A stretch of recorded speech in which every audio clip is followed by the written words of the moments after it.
Welcome, everybody. Welcome back to the Bell Tap Wrestling video podcast here on YouTube. I am Joe. That is not Mike. Look at me.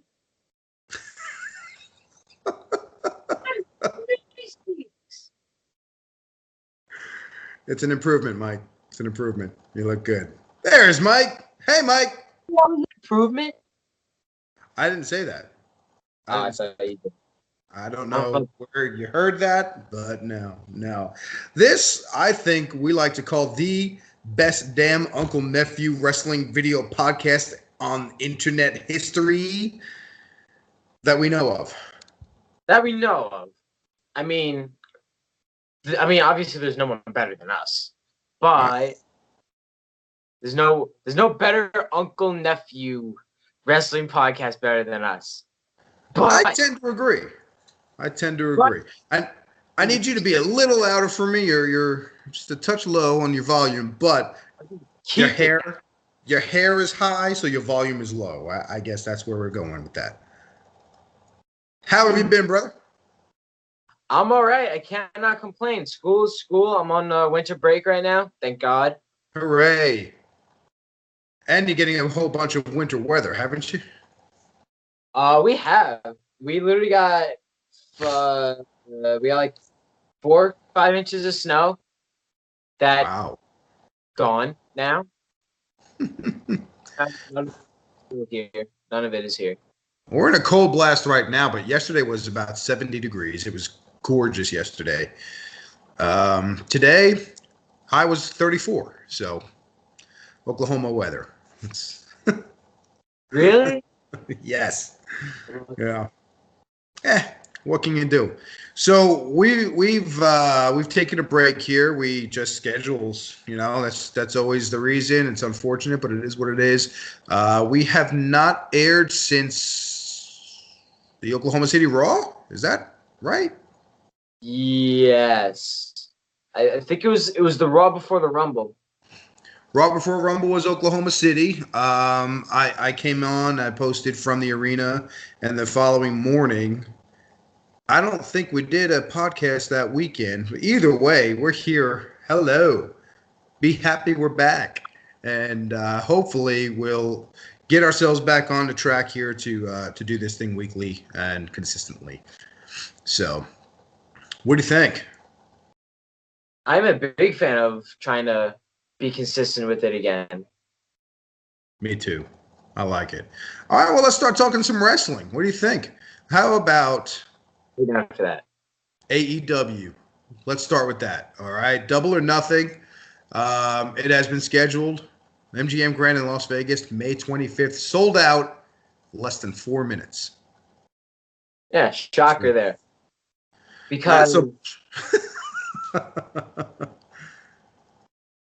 well, I don't know if I believed it would sell out that fast. I think if you didn't think it was going to sell out pretty quickly, though, you were out of your mind. I mean, this is a hot thing right now. That is something that people are itching to see. It's only 12,000 seats, but let's be honest here. WWE has a very hard time filling 12,000 seats in their shows that aren't pay-per-views. And even pay-per-views, I would imagine.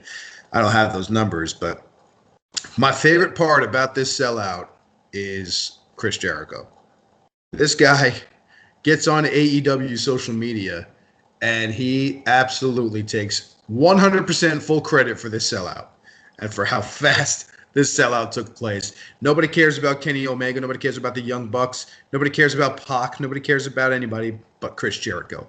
And it's just classic Jericho. It's hysterical. And if you haven't seen it, have you seen it? I have seen it. And Chris Jericho, God, what do you expect? I love basically. He's the GOAT. He is. I forgot that was his thing in his latest run in WWE. That on the list. Well, the list. I love the list. The list. Well, listen, now here's the thing. Now, people online are, as we've said in the past, there are two completely polar opposite ends of the spectrum when it comes to how people feel about AEW and what it's going to do for the WWE and wrestling as a whole. To the fans who say that this just shows that WWE is going to go down, I say pump the brakes. Like I said just a couple minutes ago, you knew this was going to sell out. The next several shows are going to be huge sell like this. It's new. It's fresh. It's what everybody says they want because they're so tired of the WWE product. And yes, this is an opportunity to see something we call different. I say we call different because Double or Nothing has Chris Jericho versus Kenny Omega, which we have already seen a few times in New Japan Pro Wrestling. So it's not like all of this is brand new. Will it be easier for the American audience to see it? The North American audience? Yeah, of course it is. We don't have to get up at 3 o'clock in the morning, whatever it is, to see the event and get it on television. But yeah, like I said, a pump the brakes about this is going to put WWE out of business.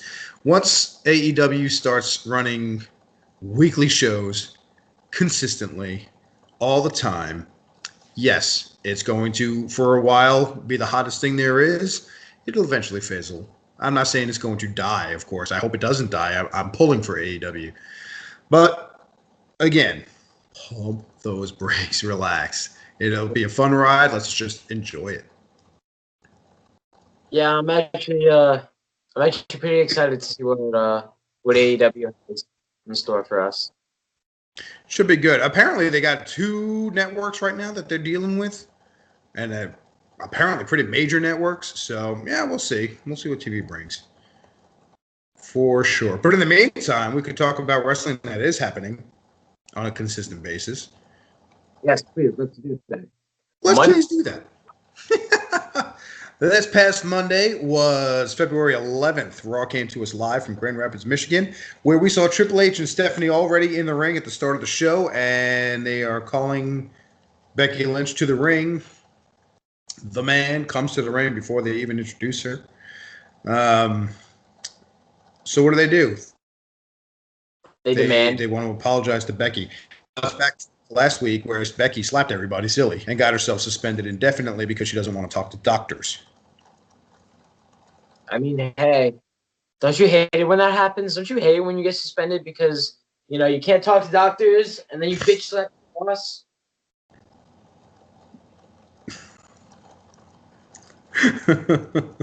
But Triple H brings up a good point when he says, are you not wanting to talk to doctors because you're afraid they're going to tell you can go? Are you afraid to main event WrestleMania with Ronda Rousey? That struck a nerve in Ms. Lynch. Mr. Lynch? She's the man. I don't know. But either way, it finally comes out. Now they say this week that she has gone to doctors, not WWE doctors, but her own doctors, who in turn conferred with WWE doctors, and they say, thumbs are up. Good to go. She's good.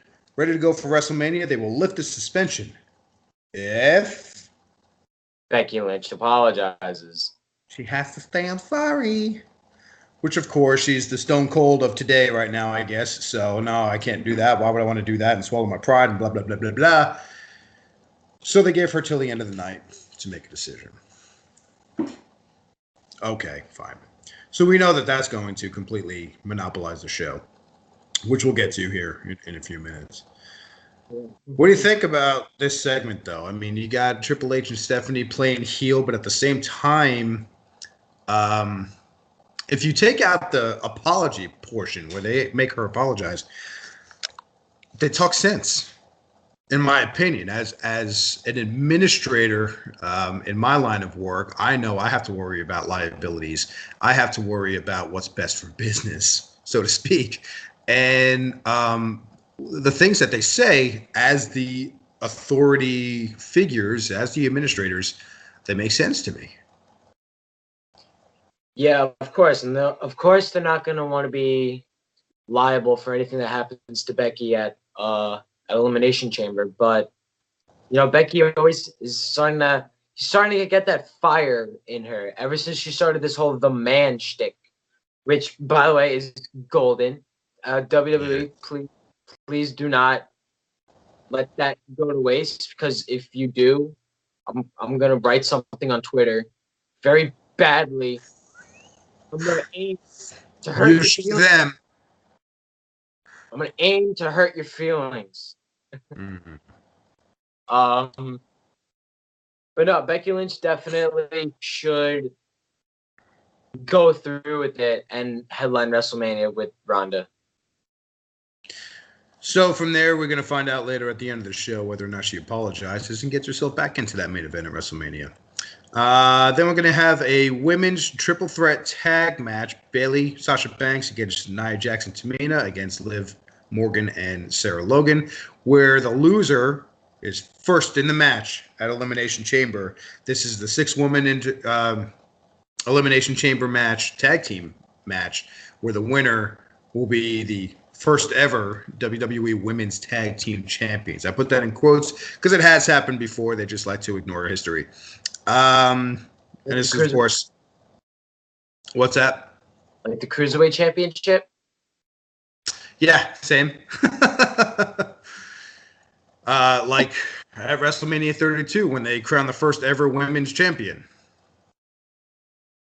Yeah, I think Moolah and Stratus and all of those women would have something else to say about that. But anyway, this Elimination Chamber tag match will be 3 teams from Raw, 3 teams from SmackDown, and they will do the same thing on SmackDown on Tuesday, which we'll get to here in a little bit.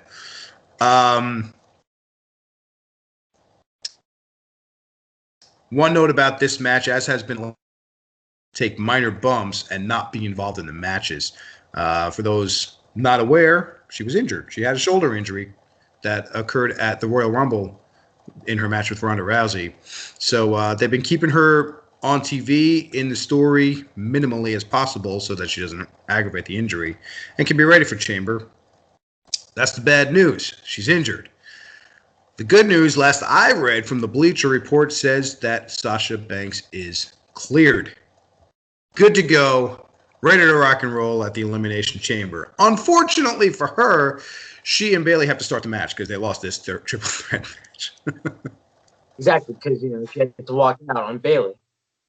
Well, not really walk out. Like that makes it seem worse than it really is. She didn't walk out. She was injured, helped out by medical personnel. Yeah, which isn't terrible, but like, come on, really? Well, again, they had to do something to keep her out of the physical aspect of the action.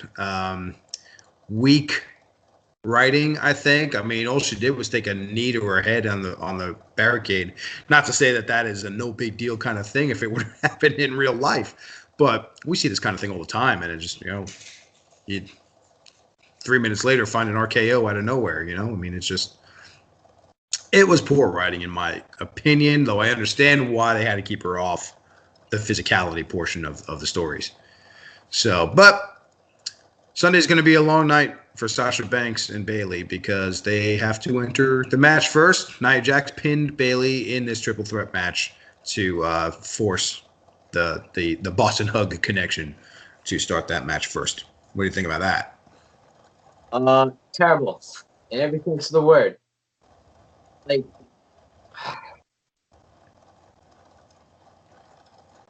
Nia Jackson to me. No. Don't get me wrong. Just no.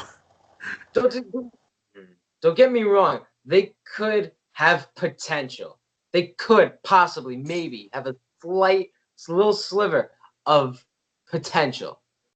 But just putting them over Sasha and Bayley, and not only that, having Sasha and Bayley enter the chamber first, honestly, I don't think it was the right move.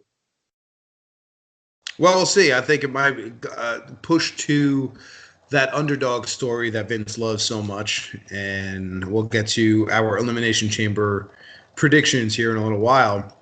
And I'm kind of giving a spoiler on my prediction of that match, so what the heck, I'll just go ahead with it now. But the underdog story that Vince loves so much. I think there are several teams in this match that theoretically could win, and I think there are several teams in this match that theoretically absolutely could not win. One of those theoretical could wins is Bayley and Sasha Banks, and I think that they're a good option to put those straps on first. So I am picking Bayley and Sasha because of the underdoggedness. Underdoggedness. That a word? It is now. Perfect.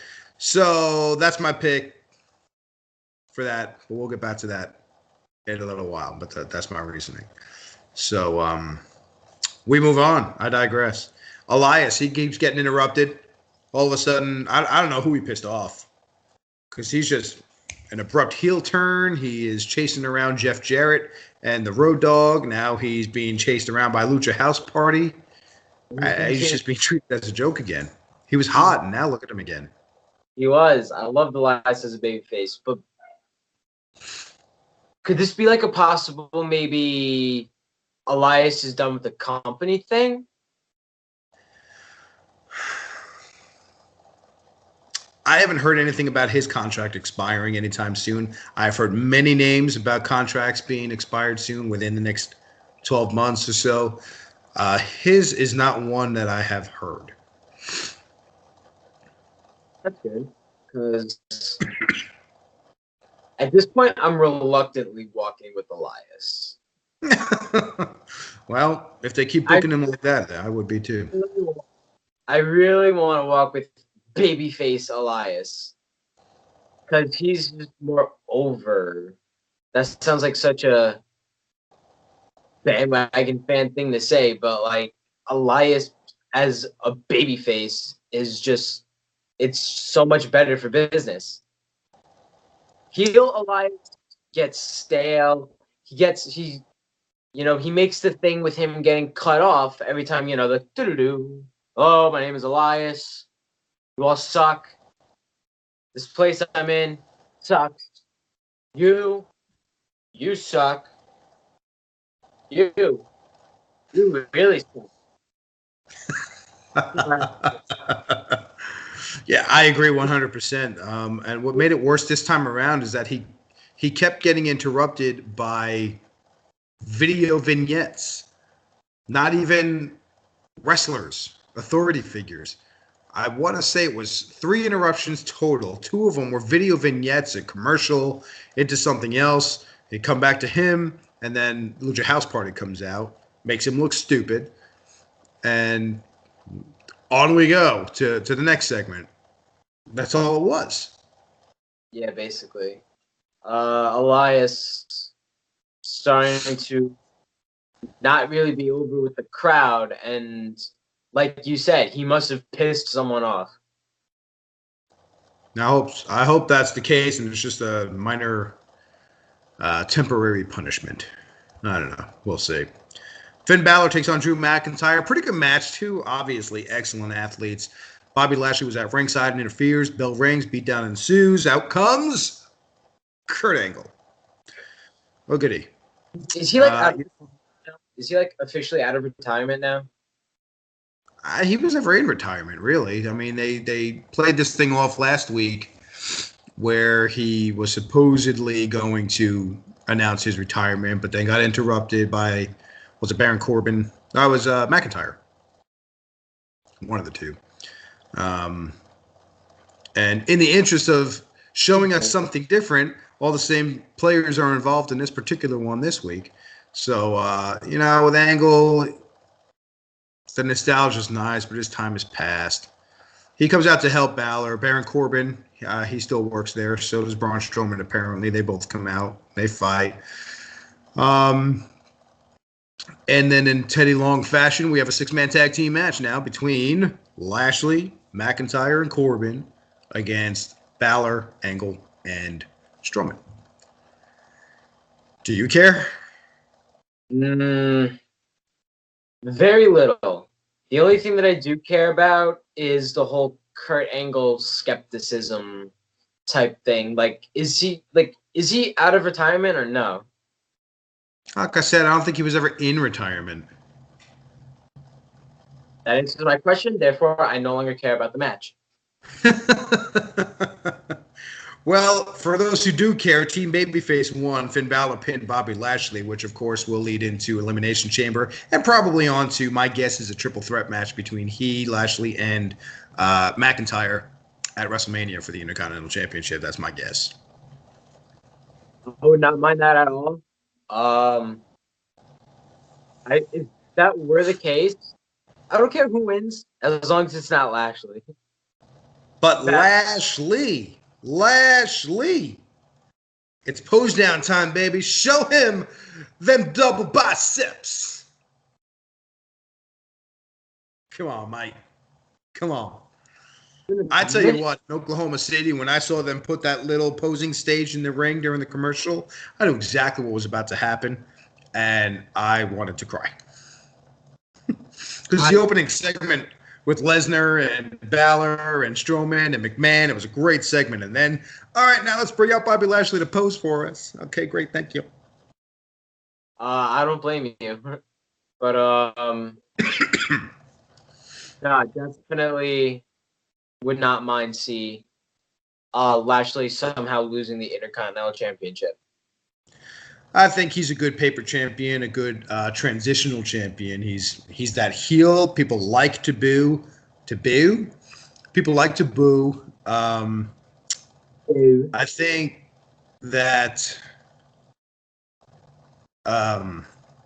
he's good for the part to transition to somebody else who's going to hold it for longer. I think that Balor has earned it and deserves it. I also think that the title would be better served on McIntyre's shoulder. I mean, hey, let's see what happens. That was all kinds of whatever you just said. Sorry. I said, yeah, let's just see what happens. And, hopefully somehow Lashley loses the title. And you don't care to who? I don't care to who. I really don't either. I'd be happy to see either one of them with the strap on there. So we'll see. We'll see what happens. We're jumping the gun here because we don't even know if that's what the match is going to be at WrestleMania. That, like I said, that's a guess of mine. Well, we get some home video footage of one Kevin Owens. That's a guy I miss having around. KO's out bowling with his family. He says he should be back in about a month, and then he rolls the ball down the lane right into the gutter, which is very funny.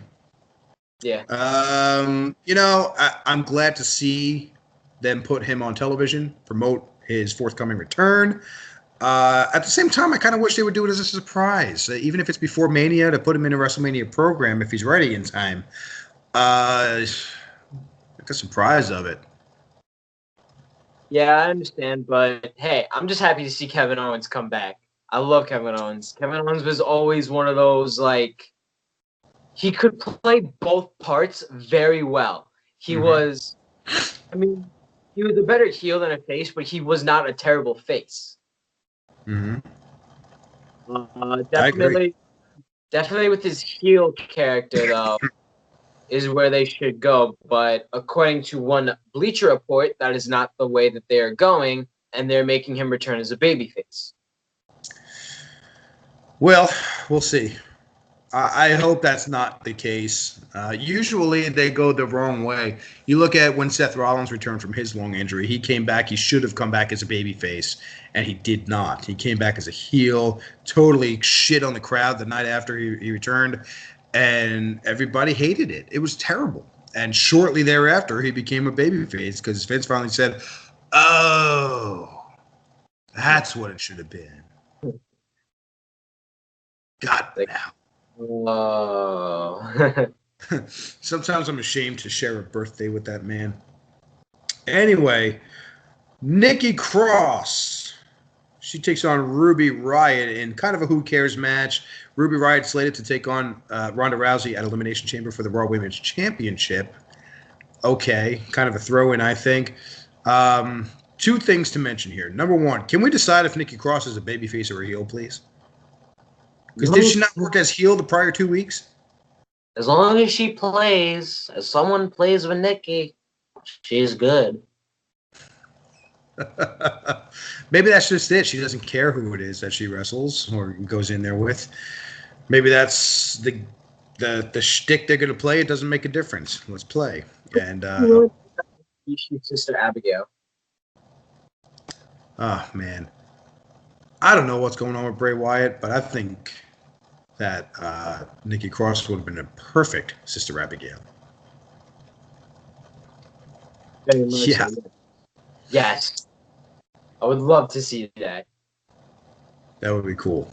That would, yeah. See, look, you got me going, I'm daydreaming now of what wonderful things could be. But here's the worst part of this match. We didn't see all of it. They cut to a backstage promo of, not a promo, but a backstage segment. Ronda Rousey giving a pep talk to Becky Lynch, telling her she needs to apologize. This match needs to happen, blah, blah, blah, blah, blah, blah. In the middle of the match. It's not even like they went to a commercial, came back from commercial to the backstage segment, and now back to action. No, it was the action. Zoop. Lynch and Rousey. Zoop. Back to the match. Which, look, I'm not a professional wrestler. Never claimed to be one. But if I were a professional wrestler, I would be so insulted by that.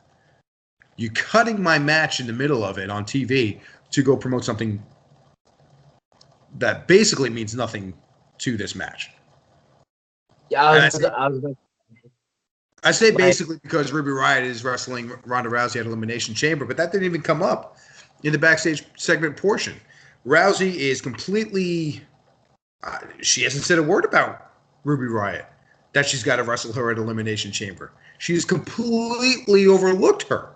Not that I'm worried that Ruby Riott's going to pull off some major upset. Obviously, that's not going to happen. But Ronda's ignoring it. Well, so why should I take Ruby Riott seriously now? We're ignoring the match, and we are completely cutting away from her other matches to go look at Ronda talk about somebody else for a future match that might not happen.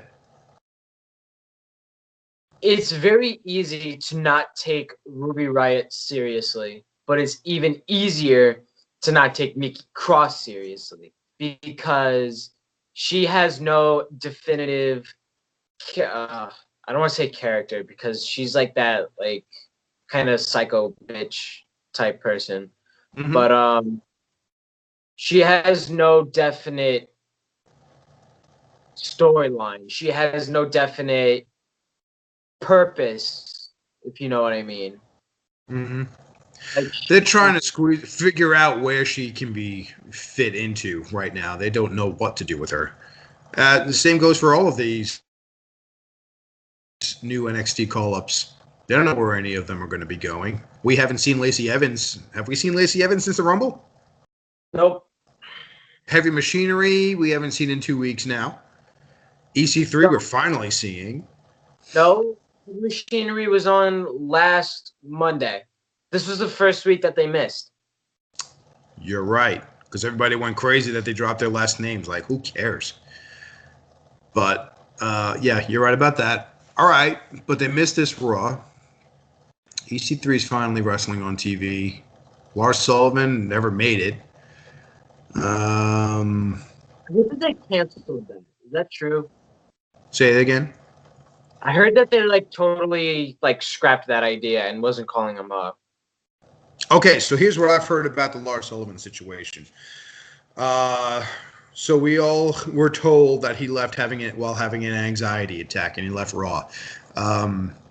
It came out that might not be true. It came out possibility that when he arrived at Raw that night, he was supposed to debut and start a program with John Cena that was going to lead to WrestleMania. But he was on the list for a drug test, knew he would fail it, faked the anxiety attack thing, and skedaddled on home. And we haven't seen him since. Mm-hmm. That's the story I've been seeing. What a scholar. Well,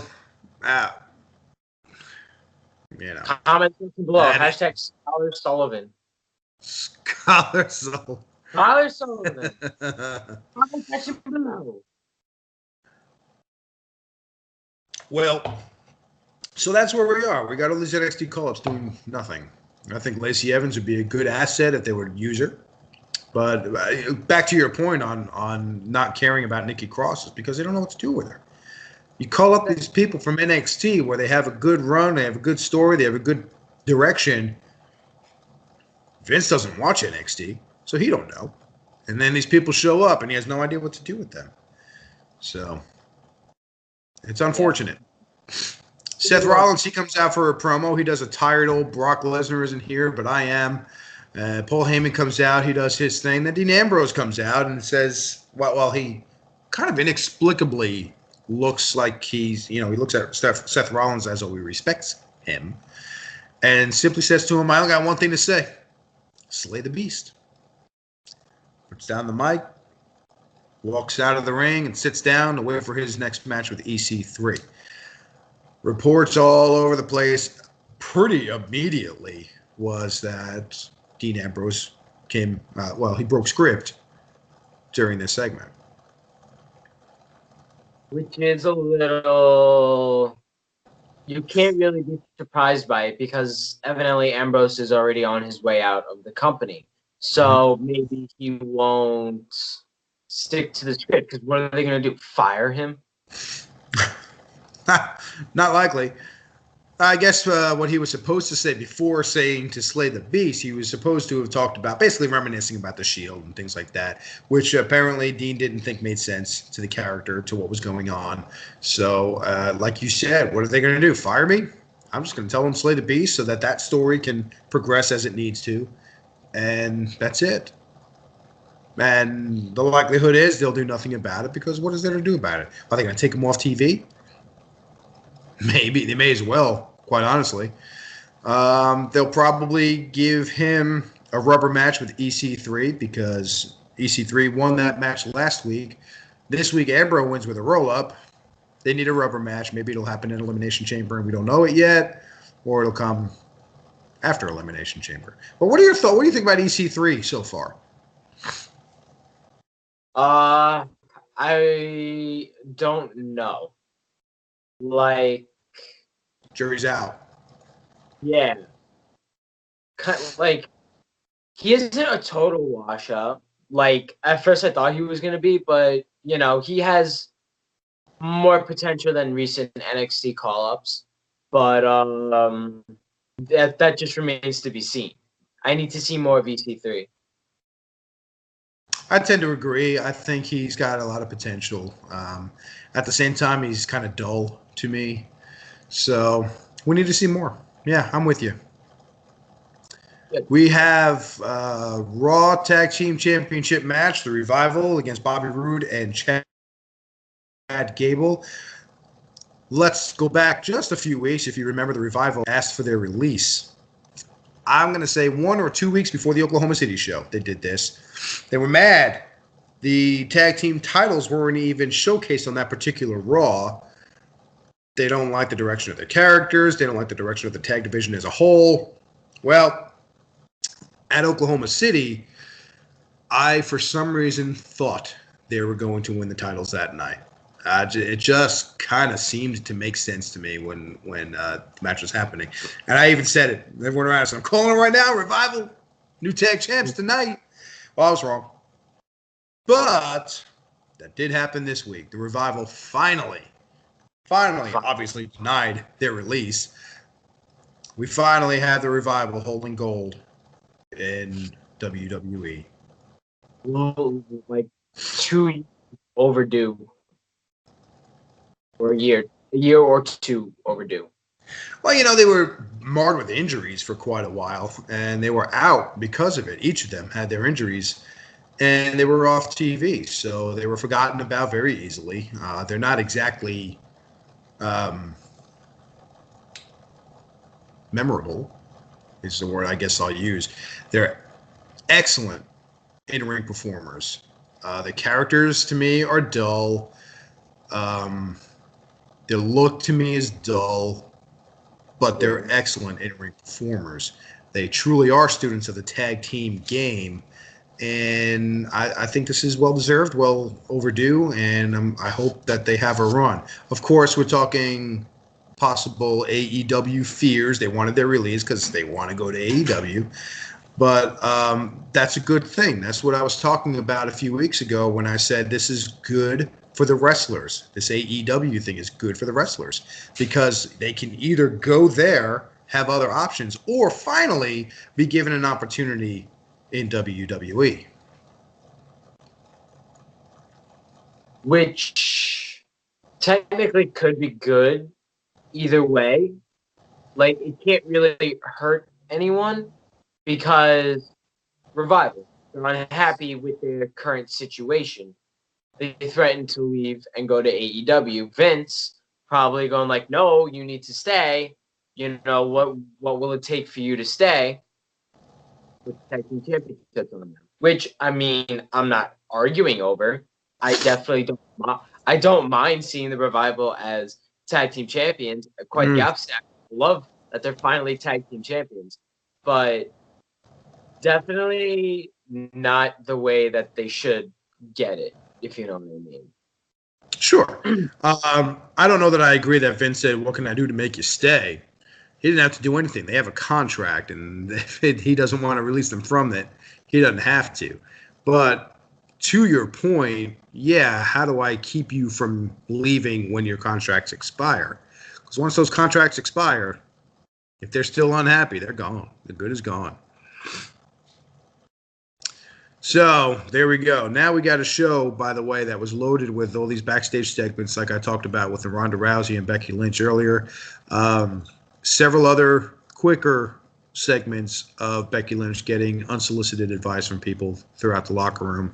All of them telling her, apologize, get, you earn this spotlight, you earn this spot to main event in WrestleMania. Everyone except, of course, for Alexa Bliss, who says, don't apologize. And Becky says, well, I think you don't want me to apologize because then there's a spot. And you want that spot, which I wouldn't hate personally. But so now it comes to a head, and Becky Lynch comes to the ring, joined by Triple H and Stephanie.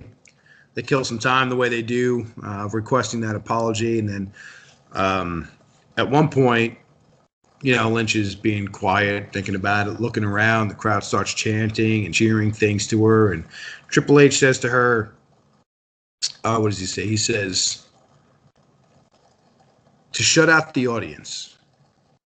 And this is crazy. Just weeks, a couple of months after declaring that we, the audience, are now in charge, he says to Lynch, quote, their opinions don't matter. What? Yeah, that's a little hypocritical right there. Yeah, I think so. Anyway, that's what he says. And, it's to get Becky to make her own decision because the crowd isn't saying, yes, apologize. So she apologized, and she's in the main event, as we knew she would be, right? No. Ronda comes out, and they're going to have their face-to-face, and Vince McMahon takes the stage, says, whoa, whoa, whoa, whoa.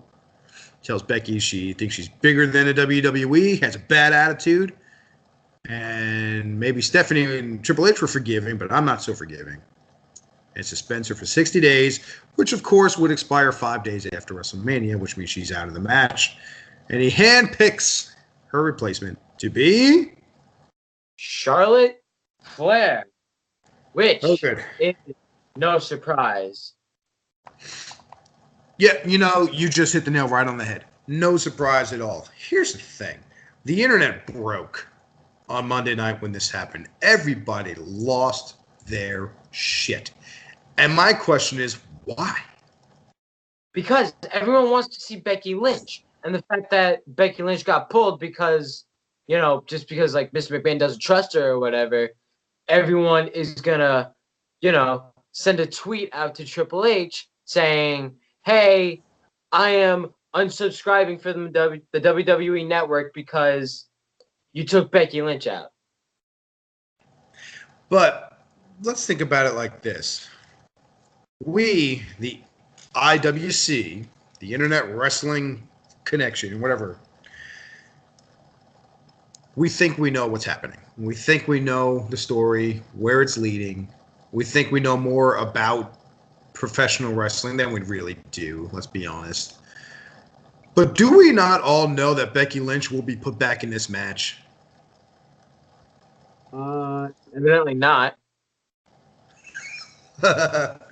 Look, should it be one-on-one Ronda Rousey versus Becky Lynch? In my opinion, absolutely. Is it bad if it turns into a triple threat between Becky Lynch, Ronda Rousey, and Charlotte Flair? I don't think so. Charlotte Flair, I mean, people are dogging on her, but let's be honest, she's an amazing athlete, a wonderful wrestler. Her character's pretty good. Why not? And of course, you know Vince. I have a Flair on the roster. If I'm going to main event WrestleMania without that Flair, Then it's not going to be a WrestleMania main event. Yeah, that's why she's in it. My opinion is Becky will still win that match. Probably pin Rousey, where now we can reignite the feud between, or reignite the flame that's already there between Charlotte and Becky, because Charlotte can say, well, you didn't pin me.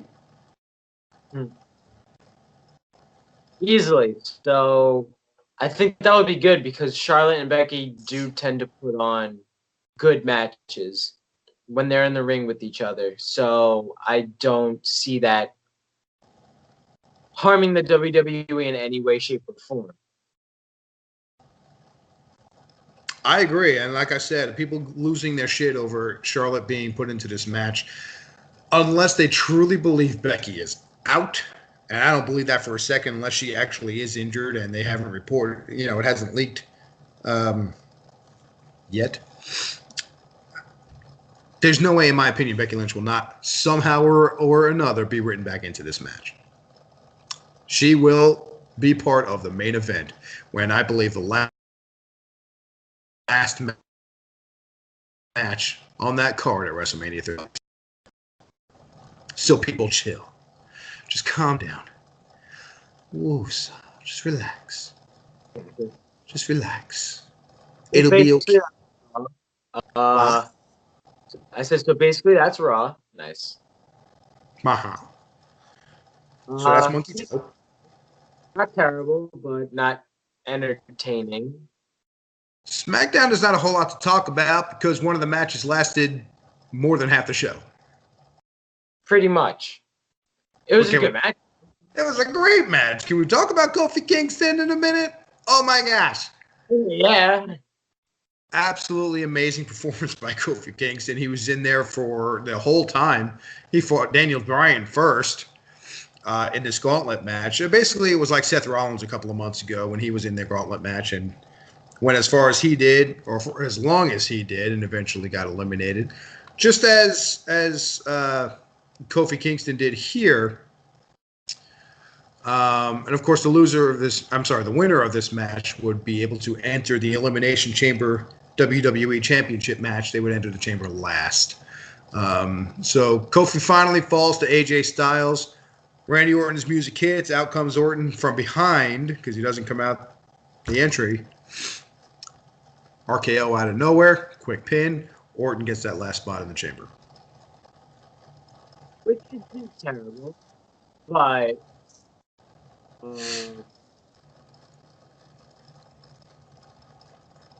it could have been played out more. It could have been more than just an RKO from out of nowhere. Yeah, you're saying go more between Orton and Styles? Yeah, I can see that. I can see both sides of that coin. You got,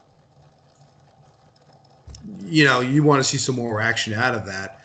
Maybe we're going to, and they saved it a little bit. It's a good way to push Orton as just this heel that with one move can take you out just like that. I think it played off well, personally. I don't object to it playing out further, but I'm not displeased with how this particular match played out. Kofi Kingston, by the way, is in this match because Mustafa Ali is injured, not cleared by WWE doctors. So he was supposed to be in this Elimination Chamber match. Now is not. Kofi Kingston is his replacement, though. So for those wondering what Kofi was doing in there, that's what that is. So kudos to Kofi anyway for putting on the show he did. Will he get all the way to the top on Sunday? We'll talk about that here in a few minutes. But SmackDown started off with Charlotte. Raw ended with her. It started with her on SmackDown. And it was just a clear promo. No interruptions, no sneak attacks, nothing. She just went out there, talked about how McMahon chose her because it's good business. She's a future Hall of Famer. She's the backbone of the division, which garnered quite a reaction from the crowd. So, it just kind of was what it was. A little dull. Yeah, decent promo. Not terrible. Yeah. Just, like I said, a little dull, but what else is she going to say, Yeah. So then we talked earlier about Raw having the triple threat women's tag team match to determine who has to start the chamber. Well, SmackDown did the exact same thing. Carmella and Naomi took on the Iconics and Sonya Deville and Mandy Rose. Where the loser starts with Bayley and Sasha. Naomi goes ahead and pins Mandy Rose, which is good, going back to that feud dealing with Jimmy.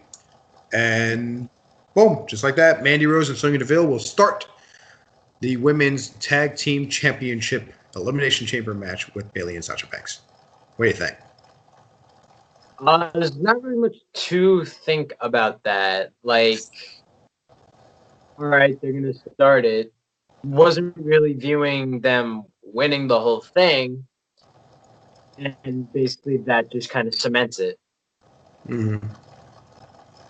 So it's completely opposite thought process when in my opinion, because I 100% agree with you about Mandy Rose and Sonya Deville with that.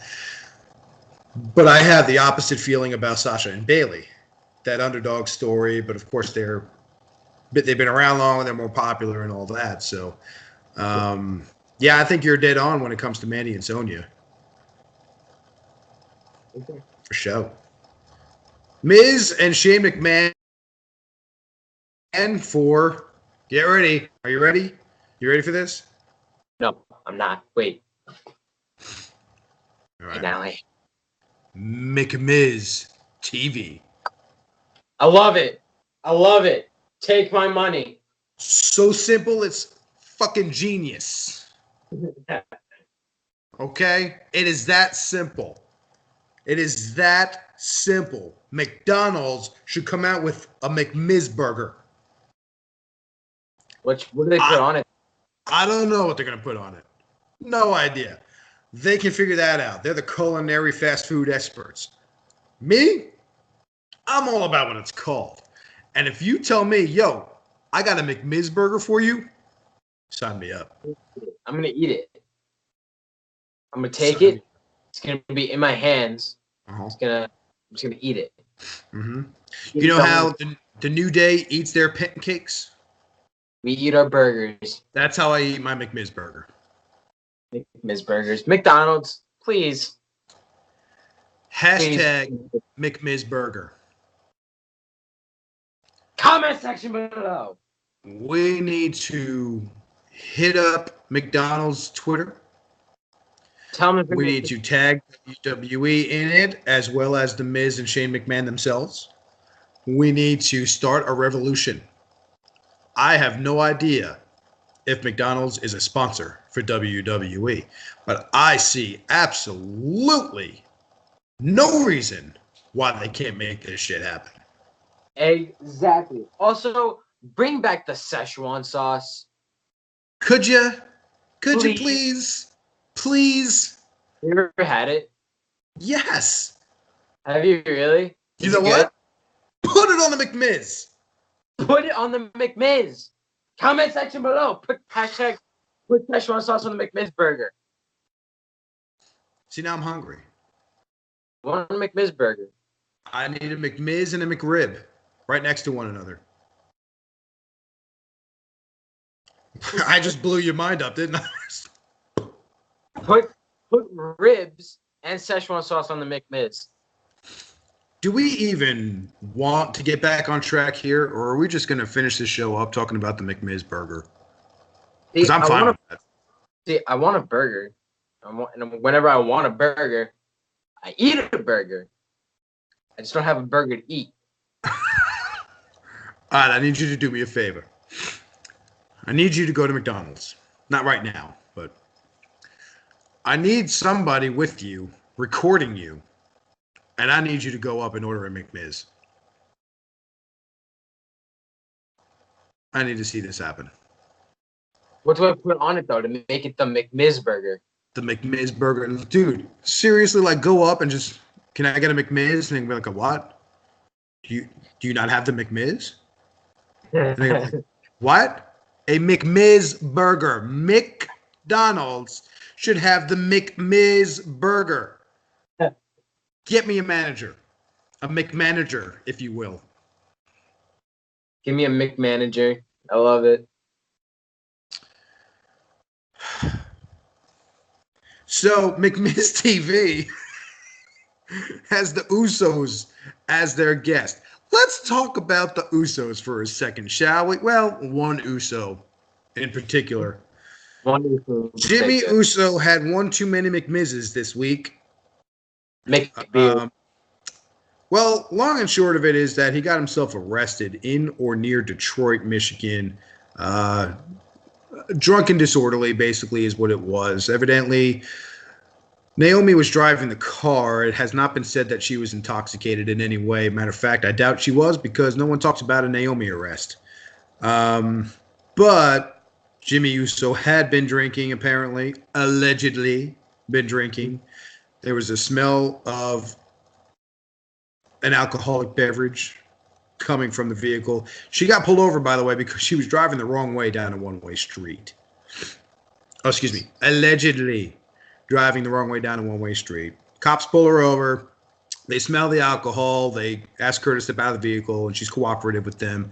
But Jimmy, the passenger, gets out and starts getting stupid, doesn't listen to the commands from the officers to get back in the vehicle, and I think he takes off his jacket or his shirt and squares up like he's going to fight the officers.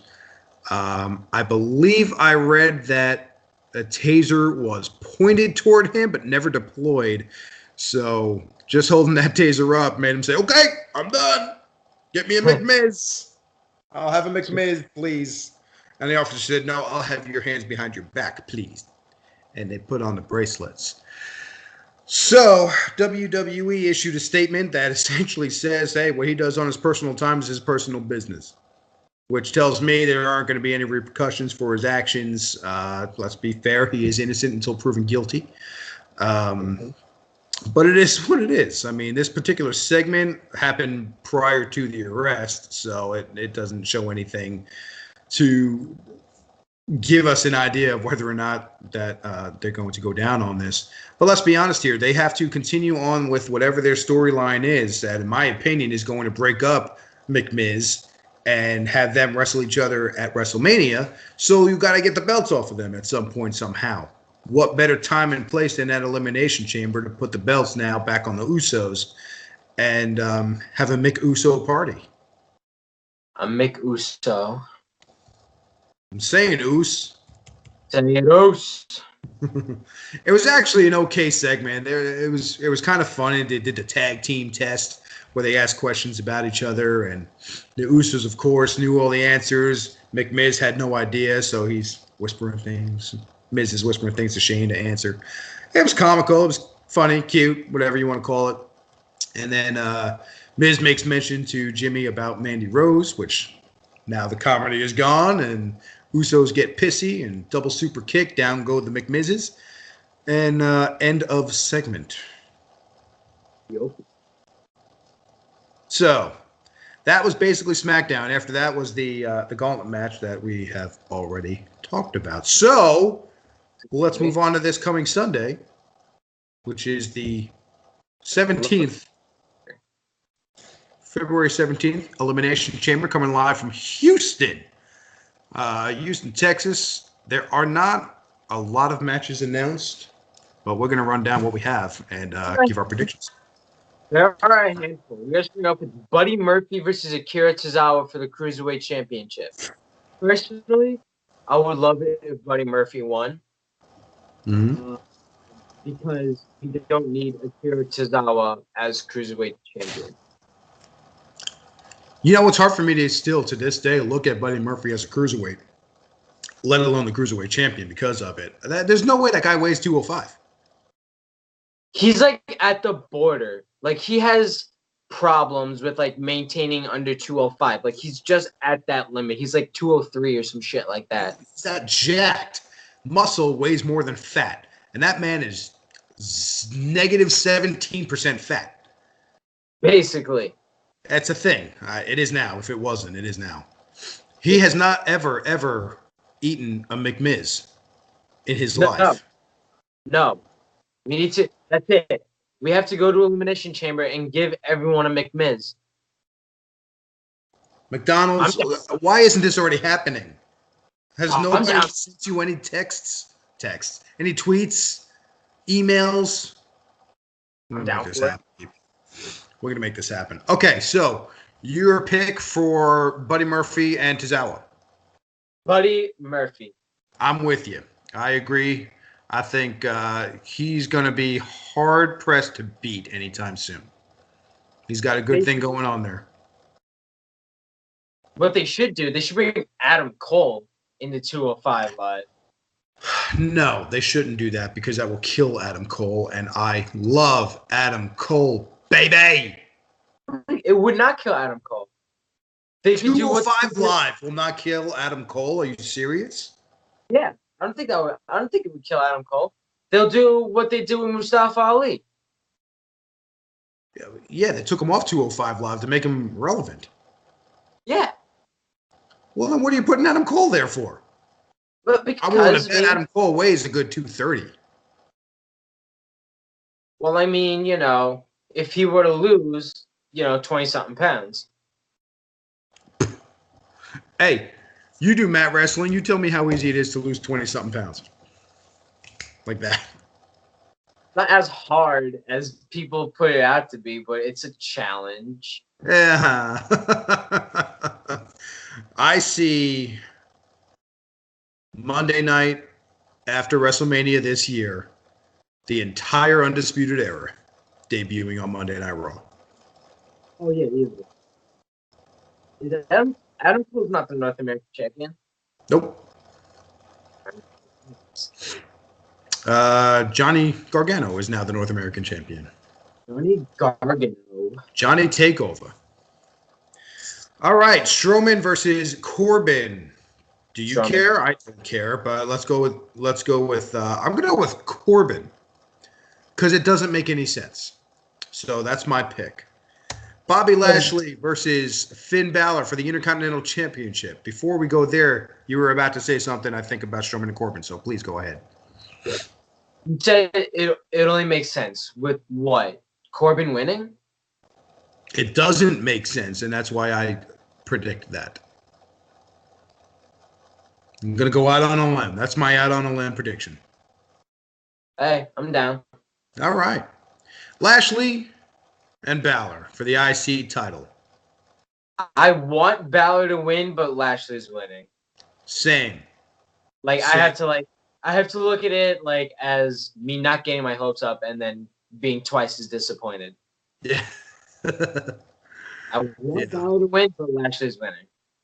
Look, I think, and I discussed earlier with you, I think that eventually this will lead to a WrestleMania where Drew McIntyre will also be involved, and either Balor or McIntyre will win the Intercontinental Championship at WrestleMania. I haven't decided yet who I think is going to win it, though. But for now, for Elimination Chamber purposes, I'm picking Bobby Lashley. Unfortunately, I'm picking Bobby Lashley. Usos take on MCMIZ for the SmackDown Tag Team Championships. This is what I want to happen. All right? So they're in the dramatic finish part of the match where Miz will do a skull crushing finale, then Shane comes up to the top rope, shooting star press, 1, 2, 3, boom. Guess what they should call that move? I know you're going to have something spectacular here, and I cannot wait to hear it. What McMiz? The McMiz? Is that what you said? Is that what you said? The McMiz? Said the McMiz. I said the McMiz. The McMiz with cilantro sauce. I am going with McMiz. Okay, you're going with McMiz. I'm going Uso. Like I said before, the McMahon-Miz split is imminent. It's going to happen for a match at Mania. I don't know if Daddy Miz is going to get involved somehow or another. At some point, they got to take those belts off of McMiz. And I think if they want to really build up to WrestleMania, they'll take that opportunity at Elimination Chamber and put it on the Usos. Plus, I know WWE is AEW scared about the Usos. So, put the belts on them. All right. What else have we got going on here? How about Ronda Rousey versus Ruby Riott for the Raw Women's Championship? The Raw Women's Championship. Literally no one cares, but Ronda, of course. Ronda. I think that's the obvious answer. Is Ronda Rousey. That doesn't really need much explanation. The WWE Championship inside the Elimination Chamber. Daniel Bryan defends against Jeff Hardy, Kofi Kingston, Randy Orton, Samoa Joe, and AJ Styles. I want either Kofi or Samoa Joe to win. But who do you think is going to win? Out of those two? What? Out of either Kofi or Joe? Who do you think is going to win? I know who you want to win. Who do you think will win? Can't hear you. Daniel Bryan. Daniel Bryan is your pick to win. I agree. I think D. Bryan is going to win. I would love to see Kofi get his day. I just don't see it. Golly, I just don't see it. I'm trying to find an avenue where I could see it. No. I totally feel you. Too many pancakes. He needs I McMiz. want either Kofi or Joe to win, but Daniel Bryan is winning. Women's Tag Team Championship to be decided inside the Elimination Chamber. Liv Morgan and Sarah Logan against Tamina and Nia Jax, against Bayley and Sasha Banks, against Mandy Rose and Sonya Deville, against the Iconics Billie Kay and Peyton Royce, against Naomi and Carmella, the Staten Island Princess. Want Mandy Rose and Sonya Deville to win. That's your pick? Those are my wants. I want them to win. Okay. But I think Banks and Bayley are going to win. I agree. Like I that's the one that I spoiled earlier, isn't it? Probably, yeah. I think, yeah. Because of the underdog story, Sasha was hurt for a while. They have to go in first. I see them winning. And out of this group of 6 teams, that's who I want to see win, honestly. Where it'll lead in the future, I don't yet know. I would like to see some kind of a shocking surprise that would lead to a WrestleMania match between Sasha and Bayley, maybe against Trish and Lita. I would love to see that. 100%. That'd be great. That'd be amazing. I don't know how they would write that in. It just would seem rather random, unless something happens, whatever it is. Maybe they come for some sort of nostalgic thing on Raw, and out come Sasha and Bayley, get in their face and say, "Yeah, but look at us. We're the best." Exactly. Yeah, we'll see. Man, that's all I got for Elimination Chamber. Unless I'm missing something. I think we are done, my friend. I think we are too. I think that is WWE in a week. This week in WWE and AEW. We hope you enjoyed the program here on the Bell Tap Wrestling video podcast here on YouTube, and brought to you by the McMiz. By the McMiz. I'm going out and I'm gonna tweet Arnold's adding the McMiz to the menu. The McMenu. Let's make this happen, man. Let's make this happen. Okay. Well, there you go. That's this week in WWE. Our Elimination Chamber predictions are there for you, and who we want is there for you. Mike, I'm sorry there were no freeze rages this week. You know what? Maybe that's a good thing. It is a good thing, I think. It'll keep the blood pressure down. Well, that's it then. You guys have a fabulous week. Comment down below. Smash that like button. Subscribe. Tell your friends, and don't forget to hit that that little bell icon next to subscribe. You'll always get notifications for when we upload, which should be every Friday. Should is the key word, folks. I know it's difficult when we don't stay consistent and do so every week like we should. Do so with the Usos. Eating a MCMIZ. Eating a MCMIZ. You know what happens sometimes? You kill a joke that was good when it first happened, and then you overdo it and you kill it. I just went there. I think I have crossed that line of it's done, it's over. Yeah, but it's all right. It's still going to be the title. I like it. It will be, for sure. All right. You all have a great week, and we will see you next week. Bye-bye.